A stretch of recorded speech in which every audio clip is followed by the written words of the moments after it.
Panibagong umaga, panibagong pag-asa na naman mga kaprobinsyanong kabos. Ito na naman ulit tayo. Mangungumpay na naman tayo ulit para sa ating mga alagang kambing.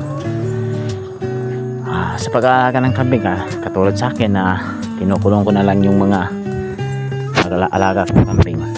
Dapat alam mo kung ano-anong uri ng damo ang kinakain ng mga kambing. Kasi nga pag hindi mo alam kung ano yung mga damo na kinakain nila, tapos kukuha ka ng mga damo dyan sa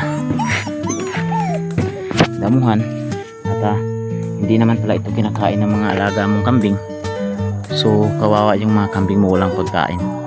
So dapat sa pag-aalaga ng kambing, alamin talaga natin kung anong uri ng mga damo ang kanilang kinakain para yun din yung kukuhain natin, para hindi rin masayang yung pagod at oras natin dun sa pangunguha ng mga damo.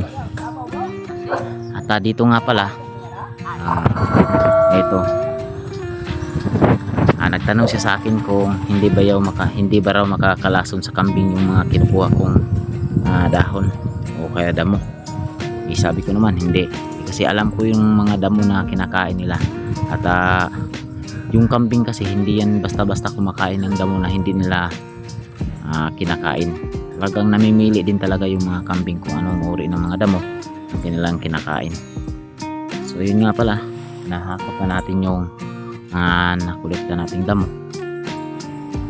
At gaya din ng dati, tinitingnan tayo ng mga dumadaan kung ano nga ba't ginagawa natin at nangunguha tayo ng mga dahon, damo. Siguro nga hindi nila alam na may kambingan tayo dito, no? Kaya hayaan lang natin yun. Tsaka wala yung kinukuha ka nga palang damo, halos aabot yan ng mga 30 kilos yung mga ganyan karami. Kaya hanggang tanghali lang talaga yan, kulang pa talaga yan, hindi yan aabot ng hapon. Kaya pagdating naman ng hapon, mangunguha na naman tayo ulit ng mga dahon o kaya mga damo-damo. Thank you for watching mga kaprobinsyanong kabos. God bless us all.